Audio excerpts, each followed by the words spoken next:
I tu, què fas pel consum responsable? El que faig és anar primer al mercat amb la meva mare i agafo fruites, no sé, fruites, verdures, i normalment agafo més verdures. Per part meva a casa acostumem a comprar durant tot l'any fruites i verdures de temporada. Sempre mirem de minimitzar la compra d'aquelles que no són típiques d'aquell moment de l'any i de la mateixa manera sempre busquem també espais o llocs de compra que ens puguin d'alguna manera garantir que els productes que comprem són de proximitat i que no venen pas de quilòmetres de distància. És millor comprar els que són de proximitat perquè els altres com que porten més coses dolentes.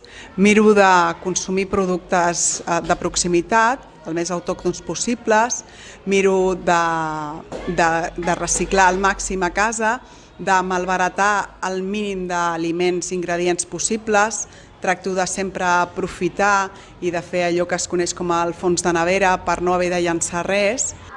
I ja cuino sempre la justa mesura perquè no hagi de llançar res. No faig allò, 1 quilo de pollastre i ja me'l menjaré demà, no. Faig la quantitat justa que necessito per aquell àpat. Consum responsable també és consumir amb mesura i acabar, o sigui, pel que fa als aliments, doncs no llançar els aliments.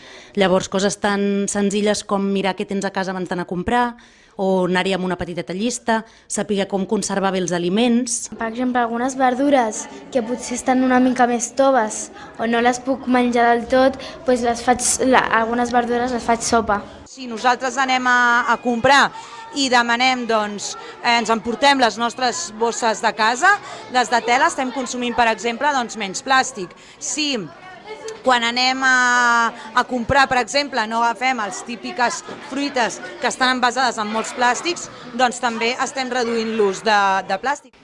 I després, com a aposta personal, des de l'associació de veïns, en col·laboració amb altres veïns i veïnes, es va crear un hort urbà que es diu Porta'm a l'Hort.